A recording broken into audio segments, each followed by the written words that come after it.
네, 굿모닝 인포맥스 함께하고 계십니다. 연합인포맥스 경제부 시장팀의 노현우 차장 모셔보겠습니다. 안녕하십니까? 네, 안녕하세요. 네.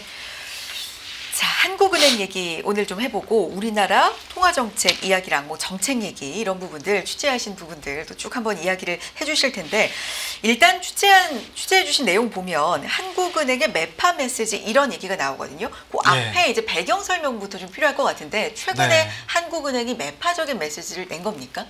네, 그 배경을 말씀드리면 한국은행이 그 트럼프가 관세 부과하고 관세 정책이 가장 과격했을 때 그 당시에 좀 메시지를 많이 우리가 좀 더 인하할 수 있는 것처럼 그러니까 최종 기준금리 인하 폭이 좀 더 많이 커질 수 있다 이 정도로 좀 시장하고 소통을 했었는데 그런데 이제 그 관세 정책이 좀 되돌려지고 그리고 우리나라 같은 경우에 주택 시장이 좀 무섭게 치솟으면서 갑자기 변했어요. 그러면서 이제 추가 인하 자체를 닫지는 못하되 그 시기가 늦어질 수도 있고 그리고 예전에 한 2번 정도까지 내릴 수 있다고 좀 소통을 했던 거를 이제는 한 번 정도 그리고 한 번에다가 거기서 끝날 수도 있다 이 정도 소통으로 좀 돌아섰습니다.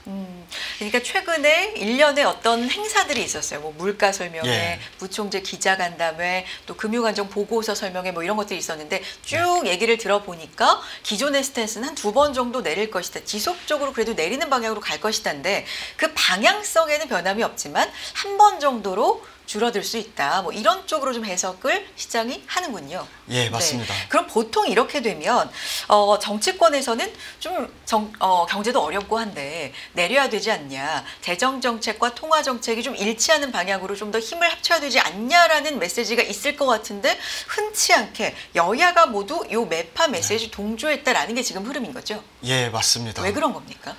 이게 보통 0% 성장률 하면 큰일 났다 막 예전 같으면은 위기다 뭐 해야 된다 해서 막 다 쏟아붓는데 지금은 이제 구조적으로 우리나라가 장기 저성장으로 가고 있고 그리고 부동산 문제가 워낙 심각한데 이게 일본 사례도 보면은 이런 국면에서 만약에 부동산이 더 과열되거나 그러면 나중에 더 큰 우리한테 아픔으로 다가올 수 있거든요. 이게 결국은 버블은 터질 수가 있는 건데 경제 체력이 점점 약해지는 상황에서 언젠간 우리가 짊어져야 될 그런 무게이기 때문에 그 부분에 대해서 좀 한은하고 그리고 지금 경제수석이 되신 분은 좀 금융 안정에 치중을 해야 된다 그렇게 얘기를 한 거고 야당 같은 경우에는 이제 여당을 공격하기 위한 용도도 있는 것 같아요. 그래서 지금 여당이랑 정부가 들어서서 처음 한 게 추경이니까 추경하면은 이제 인플레 어떡할래 이러면서 그쪽으로 이제 공격 포인트를 잡은 것 같고 그래서 공교롭게 한 방향이 된 걸로 그렇게 해석을 하고 있습니다. 그렇군요. 어제 이재명 대통령의 이제 발언을 봐도 이 경제는 타이밍이 참 중요하다라는 걸 이제 강조를 하면서 여러 가지 거기에는 의미가 있겠죠. 이제 사실 30조 원이 넘는 추경을 편성하면서 확장적 재정 기조 지금 펼치고 있는 상황이고요. 그런데 이제 이렇게 되면 지금은 이게 필요하지만 추후에는 인플레이션이 좀 올 수 있다라는 우려가 시장에서 항상 있는 게 사실 아니겠습니까? 이 부분에 대해서는 지금 어떻게 흘러가고 있습니까? 네, 그 인플레 우려라는 걸 보면은 뭐 공급 측이 있고 수요 측이 있는데 우리가 이제 걱정하는 건 수요 측이잖아요. 경기가 그건 과열됐을 때 그래서 고용 시장도 너무 좋아서 이제 이직하는 사람들 몸값이 막 올라갈 때 이럴 때 이게 걷잡을 수 없는 인플레라고 하는데 현재 측면은 미국도 약간 공급 측면인 거고 수요 측은 약하거든요. 그래서 고용 시장은 약해지고 있고 그리고 우리나라는 더 심하죠. 그래서 지금 일자리도 그렇고 성장률 자체가 0%대라 우리 잠재 성장률 2%면은 이걸 한참 밑도는 거라 이거를 이제 넘어서서 인플레 압력으로 파급될 정도의 걱정을 한다는 거는 솔직히 좀 동의하긴 어려운 것 같아요. 지금 물가도 비교적 잘 관리가 되고 있는 거죠. 예, 맞습니다. 그래서 물가에서 이제 1.9%를 하느니 예상했었는데 올해 기준으로 가장 걱정됐던 게 유가였어요. 그래서 이란하고 이스라엘 사태가 보면서 유가 치솟는 거 보고서는 하는 힘들어지겠다 이런 걱정을 했는데 유가가 또 내려왔잖아요. 그래서 원유 투자하신 분들 있으시면 아실 것 같은데 원유 ETF 많이 내려갔고 지금 그래서 그 부분에 대해서 걱정을 덜었다면은 이걸 인플레 압력으로 해석하기에는 좀 과한 해석이 아닐까 저는 그렇게 생각합니다. 그렇군요. 근데 이제 물가 얘기를 하면 사실 이제 1.9% 숫자로는 그렇게 안정적으로 유지가 되지만 우리가 체감하는 물가라는 게 있잖아요. 생활 물가, 특히 밥상 물가 이런 건 진짜 엄청나게 올라갔기 때문에 이 부분의 괴리는 또 있는 상황이긴 합니다. 인정합니다. 자, 그런데 30조 원 추격을 위해서 이제 국채 발행이 늘고 이렇게 되면 장기 금리가 상승한다. 이거는 뭐 이제 공식처럼 나와 있는 거잖아요. 한국은행의 기준금리 정책하고는 이게 어떻게 상호작용을 하면서 영향을 미칠까요? 네, 보통 추경을 편성하면서 가장 예전에 정석으로 봤던 게 교과서로 봤던 게 추경 편성하면은 말씀하신 대로 금리가 오를 수 있으니까 그럼 하느니 금리를 낮춰주면은 장기 금리는 단기 금리에다가 뭐 기간 프리미엄이라고 일정 숫자를 더한 게 장기 금리거든요. 그러면 단기 금리 자체가 낮아지면은 장기 금리 자체도 올라봤자 그렇게 많이 안 오르잖아요. 그래서 그런 측면으로 접근을 했었는데 이번에는 말씀드린 대로 부동산이 심하다 보니까 좀 다르고 또 중단기 금리가 오히려 오르고 장기 금리는 내렸어요. 추경 편성한 다음에.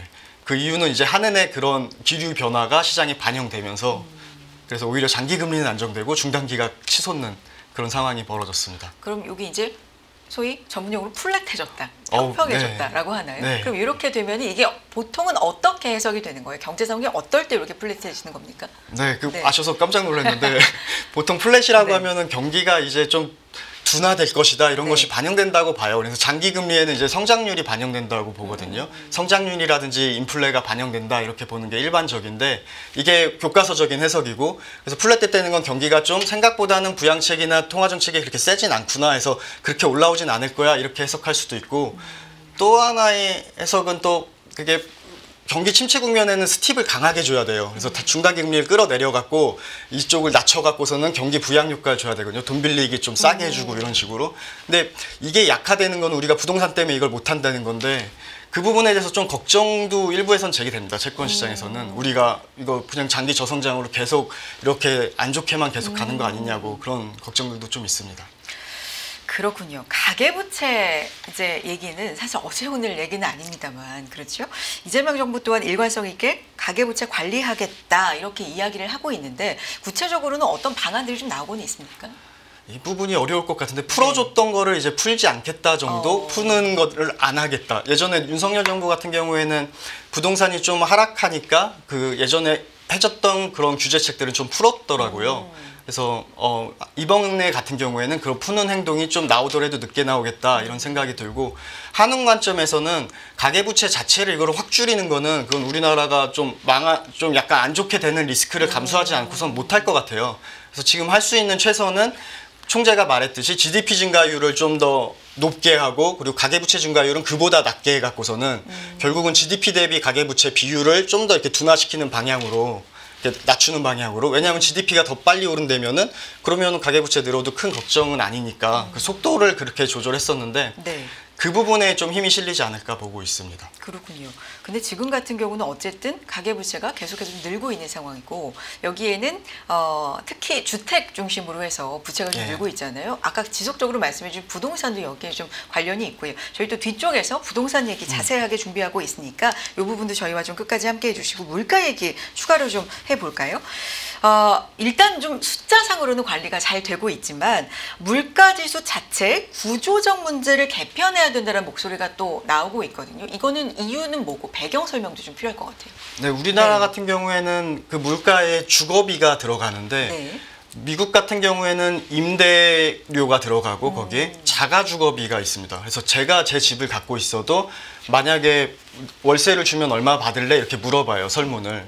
그러면 제 집값이 오르면은 저는 예전에 200만 원 받아야 된다고 생각했는데 집값이 2배가 됐어요. 그러면 이제 400만 원은 제가 받아야 되지 않을까요? 하고 설문을 답해요. 그러니까 내가 집주인인데 만약에 집주인인데 임대를 준다면 맞습니다. 그 임대료로 얼마를 받는 게 지금 시장 상황에서 적정하다 생각하십니까? 라는 설문을 한다는 거죠. 미국 얘기를 하시는 거고. 그게 OER이라고 하는데 그 오너스 뭐 렌트 뭐 그건데 아무튼 OER이라고 하고 그게 반영이 되는데 우리나라는 그걸 반영을 안 해요. 그래서 주택 시장이 오르면은 물가에 그것이 자연스럽게 반영돼 갖고 우리가 물가를 타겟팅한다 했을 때 그것이 모든 게 반영되면 좋은데 그 부분이 약합니다. 그래서 우리나라의 주거비 반영 비율이 10% 정도고 미국이 CPI 기준으로 한 31% 정도 되고 일본도 한 20% 정도 됩니다. 그래서 이 부분을 좀 현실화해야 된다 이런 주장이 작년에 그 기획재정위원회의 안도걸 민주당 의원이 그것을 주장했었습니다. 그렇군요. 이 부분도 좀 개편이 필요하다라는 얘기가 나오고 있는 거고 물가지수 이제 구조적 문제가 좀 있다. 근데 부동산 관련돼서 이제 좀 얘기를 해보면 부동산이 심상치 않다라는 얘기가 있는데 사실 어제는 좀 조정을 받았습니다만 네. 우리나라 국장이 주가가 뜨겁다라는 얘기 많이 하잖아요. 근데 만만치 않게 지금 불장인 게 서울 부동산이라고 하는데 취재하시면서 부동산 얘기도 좀 많이 들으시죠? 예, 맞습니다. 네. 제가 채권 시장을 주로 취재하는데 네. 딜러들을 많이 만나거든요. 네. 딜러라고 하면 90년대생들, 그러니까 저보단 좀 많이 어린 그런 분들이 있는데 이분들이 20억짜리 그런 아파트들도 풀 레버리지를 일으켜 갖고서는 사요. 그러니까 그 미국에서는 이런 용어를 헬리라고 하더라고요. 부자이긴 한데 아직은 그러니까 소득은 높은데 하이인컴인데 아직 부자는 아닌 사람들을 헬리라고 지세대들 그러니까 90년대생들을 일컬어서 그렇게 하는데 그분들은 위험 성향이 높아요. 왜냐하면 자산 가격이 치솟는 걸 봤어요. 그리고선 벼락거지 되는 걸 봤기 때문에 그리고 은퇴까지 일할 수 있는 시간도 예, 많이 남아 있고 예. 네, 그러니까 그래서, 좀 공격적으로 예, 네. 그래서 그렇게 사는 것들을 보면서 네. 확실히 좀 생각이 다르구나 그런 것을 좀 많이 느꼈습니다. 어쨌든 이런 현상은 경제적 심리라고 하는데 좀 마음이 조급해질 때 계속해서 올라가는 걸 목도하고 있는데 잡아야 될 것 같은데 뭐 이럴 때 좀 나타나는 현상인데 지금 부동산 특히나 서울 일부 지역의 부동산에서 이런 현상이 좀 나타나고 있다라는 겁니다.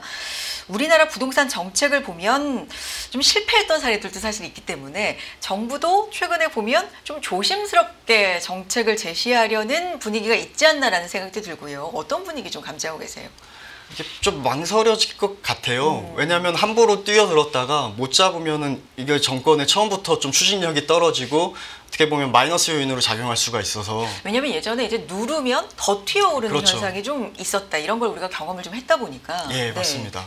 그런데 지금 분위기는 말씀하신 대로 강남 일부 지역이 주간으로 0.7%가 올랐다는데 네. 이걸 연율로 환산하면 거의 30%라고 하더라고요. 주간이 0.7이니까. 예, 50일을 곱해버리면은. 네. 물론 그렇게까지 매주 네. 오르진 않겠지만 그렇죠. 단순하게 곱해버리면 그렇죠. 1년에 30%다. 네. 이런 거죠. 그래서 주가로 치면 그 모멘텀이 엄청난 거죠, 지금.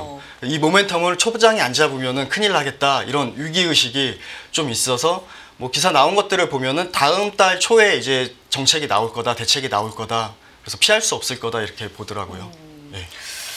여기에는 이제 수요와 공급 여러 가지 요인이 지금 작용을 하고 있는 거기 때문에 저희가 뒤쪽에 김인만 소장 모시고 부동산 얘기도 좀 해볼 텐데 이런 얘기들 해보도록 하겠습니다. 자, 그렇다면 금리 인하 얘기로 이렇게 가보면 물가, 앞서서 말씀해 주신 물가 그리고 이런 부동산 시장의 동향 이런 걸 이제 종합적으로 판단해서 통화정책도 아마도 결정이 될 텐데 이게 원래는 8월에 금리 인하할 것이다라는 게 거의 확실한데 요거 지금 질문 내용 보면 흔들리고 있습니까? 배경 설명이 좀 필요할 것 같아요. 예, 맞습니다. 네. 그 왜 8월이냐고 했냐면 네. 7월에도 금융통화위원회가 있어요. 네. 그런데 이렇게 경제 불확실성이 클 때는 경제 전망을 발표하는 회의가 따로 있거든요. 5월, 8월, 11월.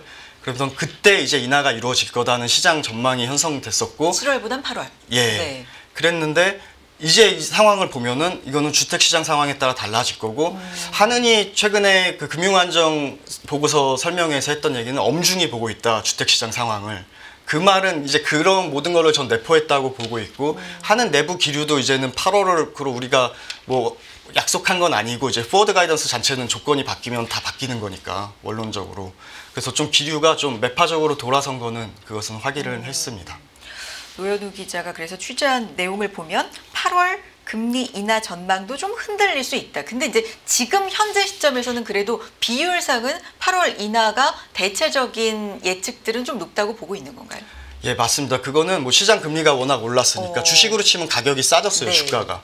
그러면은 일단 주식을 사려고 저한테 돈을 다 사람들이 줬어요. 누가 맡겨놨는데 네. 주식을 사야 되는데 주가가 내렸으면 일단은 살려는 마음이 더 강하잖아요. 그래서 그것이 시장 금리를 안정시키면서 8월 인하 전망도 그렇게 이제 시장 금리 따라서 이게 그거 계산하는 거거든요. 전망 같은 것도. 그런 측면이 있어서 이거는 이제 시간이 갈수록 좀 바뀔 수가 있을 것 같아요. 이런 전망은. 그래서 앞으로 나오는 이제 통화정책 회의에서는 물론 8월 지금은 시장이 좀 보고 있지만 흔들린다. 조금은 흔들릴 것 같다라고 말씀하시는 것처럼 부동산 시장이 좀 영향을 줄 수도 있을 것 같다. 뭐 이런 것들은 좀 주시해서 보도록 하겠습니다. 그러면 이제 신정부, 새 정부가 시작이 되고 나서 얼마 되지 않았는데 어쨌든 정책적인 영향이 금융시장이라든지 굉장히 영향을 좀 크게 많이 주고 있는 상황이어서 이재명 정부의 경제 기조가 한은의 통화정책에 지금 어떤 영향을 미치고 있다. 물론 물론 뭐 독립적인 기관이니까요. 그렇지만 그래도 좀 영향이 있는 것 같다. 이런 기류가 좀 있습니까? 네, 아직 뭐 부총리가 경제팀의 사령탑이잖아요. 맞아요. 그래서 부총리는 나오지 않았는데 네. 경제성장수석이라고 뽑은 분을 보면 하준경 교수님인데 이분이 한은 출신이에요. 근데 이분이 올해 1월에 기고했던 글이 있는데 그거에 트럼프의 관세 정책에 어떻게 대응할지 그 부분에 대해서 본인의 고민을 쓴 글인데 거기에 보면 보통 아시겠지만 그 무역 전쟁이 벌어지거나 관세 전쟁이 되면은 관세를 하면 가격이 오르잖아요, 수출품에. 그러면은 그 가격을 낮추기 위해서 다른 미국이 아닌 국가들은 자기 금리를 낮춰요. 그러면 자국 통화가 약세가 되면서 그게 또 상쇄가 상쇄가 되거든요. 가격 상승분이 네. 두 개를 상승시키는 게 이게 전통적인 방식이었고 그동안에 먹혔던 정책이면 그 2018, 19년에 중국이 그걸 해갖고 미국의 관세 부과를 되게 충격을 피해갔어요. 그래서 그거를 다 예상했는데 이분이 생각한 거는 그게 아니다. 그런 식으로 대응하면 안 되고 왜냐하면 우리 같은 경우에 그렇게 자국 통화 약세로 해봤자 효과가 크지 않고 그리고 수출은 관세에 따라서 달라지기 때문에 그 효과 기대되는 효과를 얻을 수 없고 그리고 금융불안 쪽에 좀 문제가 생길 수 있으니까 그 부분을 더 신경 써야 된다 그런 글을 썼거든요. 그래서 하느니 뭐 정책을 펼 때도 그쪽으로 좀 이게 쏠리는 게 아닐까 좀 무게추가. 그래서 기존에 이제 통화 정책을 오래 보셨던 분들은 그 부분에 대해서 이번에 추경 나오면서 오히려 금리 인하가 빨라질 수 있다 이런 얘기들을 많이 했었어요. 그런데 이제 그 공식이 아니라 다른 식으로 가고 있는 거죠 좀. 그래서 그 부분을 좀 지켜봐야 될 것 같아요. 부총리가 좀 뽑힌 다음에도 그대로일지. 네, 방향 같은 경우는 이렇게 좀 지켜봐야 되겠다. 앞서서 8월 금통위 얘기해 주셨는데 일단은 이제 7월부터 있으니까 이 부분에 있어서는 취재 계획이 앞으로 어떻게 되세요? 7월 금통위에서는 어떤 포인트가 좀 있을까요? 네, 7월 1일에 열리는데 네. 그리고 8월 말이니까 이제 네. 격차가 상당해요. 그러네요. 그러면 이제 하는에서 무슨 얘기를 하더라도 계속 바뀔 수 있거든요, 상황은. 그래서 거기서 이제 그 전제로 얘기하는 거 주택시장 관련해서 어떻게 얘기할지 그 부분을 봐야 될 것 같고 이달 초에 나오는 주택 정책 그 관리 안정책이 나온 다음에 그 다음에 거래량이 좀 선행 지표니까 그런 것들이 안정되는 모습을 보일지 거기에 따라서 8월 한은의 결정은 달라질 것 같아서 일단 한은의 메시지로는 주택시장을 볼 것 같고 그리고 지표로는 거래량을 좀 유심히 봐야 되지 않을까 이렇게 생각하고 있습니다. 알겠습니다. 이제 노현우 차장님 FOMC 항상 뭐 저희와 함께 해주고 계시니까 간밤에도 이제 연준이 어떻게 될 것인가, 특히 의장이 어떻게 될 것인가, 뭐 이런 부분, 특히 이제 뒤에 그러면 통화 정책은 어떻게 변할 것인가 이런 거에 따라 시장이 좀 영향을 많이 받았잖아요. 주식 시장은 파월 연준 의장이 바뀔 가능성이 있다. 이런 걸 그러면 인하가 좀 더 빨리 될 수도 있는 거야? 라는 해석으로 하면서 약간은 기대감 쪽으로 반영한 것 같은데 달러라든지 채권은 약간 우려 쪽으로 또 반영한 것 같고요. 이 전반적으로 어떻게 해석을 해봐야 됩니까? 참 어려운 것 같아요. 네. 그런데 통화 정책이 파월이 그렇게 힘을 줘서 압력을 줘서 틀린 길로 갔다. 이게 확신하다면은 모두 나쁜 쪽으로 반영이 될 텐데 이게 통화 정책을 아트라고 하잖아요, 사람들이. 그렇죠. 그래서 뭐 수학처럼 딱 떨어지는 게 아니라 그리고 미국이 고용 시장이 점점 약화되는 것도 사실이고 그 관세발 인플레 압력이 수요 측에는 파급되지 않는 것도 이제 지표로는 계속 확인되고 있거든요. 그래서 파월이 꼭 맞다고 말할 수도 없고 트럼프가 꼭 틀렸다고 말할 수도 없는 상황이거든요. 근데 다만 이 시기가 앞당겨지는 거에서 우리가 어떻게 해석해야 될까 그걸 봐야 될 것 같은데 저는 좀 과격하지 않다면 지금 임기를 그래서 만약에 월러 이사가 지금 그 연준에 있잖아요. 네네. 그래서 파월을 만약에 무력한다면 월러 이사를 내가 시킬 거다 해버리면은 자연스럽게 그 안에서의 이제 질서가 이제 월러 말을 좀 더 위원들이 주목할 테고 그렇게 자연스럽게 좀 스무드하게 넘어갈 수 있을 것 같거든요. 그래서 제가 트럼프 대통령이라면 월러 이사를 지명할 것 같고 월러 이사는 매크로 식견이 가장 뛰어나다고 거기서도 여겨져요. FOMC 내에서도. 그래서 파월 의장은 오히려 변호사 출신이고 그래서 월러 이사가 말하는 게 정치적으로 보는데 전 틀렸다고 생각 안 하고 그게 정말로 인플레는 잘 오지 않고 우리가 소비세 인상했을 때 그거를 그 수요 둔화 압력으로 보지 이거를 수요를 더 이게 인플레를 더 촉발하는 요인으로 안 보거든요. 보통 소비세 인상했을 경우에는 이제 경기가 둔화되고 이제 인플레 압력도 이제 아래쪽으로 작용을 했고 월러 이사의 논리는 그거예요. 관세했다고 왜 인플레 압력이냐 소비세 인상하면 인플레라고 안 하지 않냐 이 얘기를 하는데 거기에 이렇게 딱히 반박을 못 해요. 이게 그리고 관세를 부과할 걸 앞서서 사람들이 미리 물건을 사놓으면은 그게 선제적으로 물가에는 상승 압력으로 작용했다가 관세가 약하면 별거 아니네 이러면서 사람들이 좀 경계를 풀거든요. 그러면 오히려 수요가 둔화되는 측면이 있어서 그래서 결국은 지표가 모든 답을 해줄 것 같아요. 누가 맞았냐 틀렸냐. 근데 만약에 지표가 둔화하는 그런 시점에 맞물려서 트럼프가 월러를 지명하고 그리고 파월이 무력화된다면 시장은 스무드하게 넘어갈 걸로 그렇게 생각을 하고 있습니다. 차기 연준 의장이 누가 되나 지금 여러 3, 4명, 4, 5명 이렇게 얘기가 나오는데 베팅 사이트에서는 말씀해 주신 월러이사가 근소하게 1등이더라고요. 이게 꼭 맞는 건 아니지만 어쨌든 그러면 월러이사가 최근에 7월 인하에 대해서 얘기를 좀 강하게 또 했던 부분도 있는데 이걸 일각에서는 정치적으로 의장 될 마음으로 저렇게 얘기하는 거 아니야 하지만 근거가 동의하는 맞습니다. 바가 있다라는 말씀이시고요. 그러면 시장에서는 아무래도 주식으로 보면은 금리 인하하면은 좀 호재로 보지만 이게 나중에 채권에 미칠 영향이라든지 달러 금리 인하가 좀 이르게 된다면 이런 거는 좀 어떻게 생각해 볼 수 있을까요? 작년 9월에 미국이 기준금리를 50bp 내리고 그리고 인하에 들어가면서 신기했던 부분은 장기금리가 치솟았어요. 그걸 보면은 좀 더 장기금리에는 좀 성장이나 이런 것도 반영되고 좀 불신이 약간 반영될 수도 있고 이런 정책에 대한 불신이 반영된 걸 수도 있고 해석은 엇갈리는데 장기금리가 오히려 더 걱정이 되는 것 같고 그래서 이제 다른 차원으로 이제 장기금리를 안정시키는 방안을 좀 고민하지 않을까 그렇게 생각을 하고 있습니다. 그래서 연준이 장기금리를 좀 더 안정시키는 방안을 내놓을 수도 있고 이제 메시지 같은 것도 좀 국채 찍는 것도 장기 쪽으로 가던 거를 중단기로 좀 밀어갖고 이쪽을 빼주든가 그런 식으로 할 수도 있고 그런 생각을 하고 있습니다. 어제 같은 경우는 또 시장의 이슈가 SLR 규제를 완화한 거였잖아요. 요거 같은 경우는 조금 쉽게 차장님께서 한번 정리를 해주시면 좋을 것 같아요. 이 완화가 시장에서 어떤 의미를 갖고 간밤에도 이게 미국 국채 수요에 굉장히 좀 도움이 될 것이다. 이제 대형 은행들이 국채를 좀 사줄 수 있을 것이다. 이런 게 좀 주가에도 반영이 되기도 했는데 이거 좀 정리를 해주세요. 이 부분을 제가 정확히는 잘 모르는데 이렇게 대형은행에 적용되는 레버리지 비율을 그거를 규제하는 거를 좀 이제 규제를 낮춰주는 거니까 살 수 있는 여력을 늘려주는 거고 그걸 보면은 최근 1년의 사태들이 트럼프가 돌아선 것도 결국은 미국채 금리를 사주는 그런 수요 측이 흔들리니까 그런 측면이 있어서 미국 당국 입장에서는 그 수요 기반을 넓히는 그런 보관이 아닐까 그렇게 생각을 하고 있습니다. 그럼 요건 확실히 미국 국채 수요에는 좀 도움이 되는 우호적일 걸로 보고 있습니다. 그렇군요. 알겠습니다. 이런 부분 한번 보도록 하겠고요. 노현우 차장님 오늘 감사드리고 한국은행 취재 또 채권 쪽 시장 취재 동향 좀 뭔가 심상치 않은 부분이 있다. 그럼 또 출연해서 말씀해 주시기 바랍니다. 오늘 여기까지 함께 하겠습니다. 연합인포엑스 경제부 시장팀의 노현우 차장 함께했습니다. 고맙습니다. 고맙습니다. 매일 돈을 쓰는데 그 가치는 누가 정할까요? 정답은 슈퍼달러 슈퍼리치에 있습니다. 복잡한 공식은 빼고 투자 타이밍을 잡는 환율의 핵심만 담았습니다. 빠르게 변화하는 금융시장, 그 중심엔 언제나 환율이 있습니다. 오늘부터 환율과 썸 타볼까요?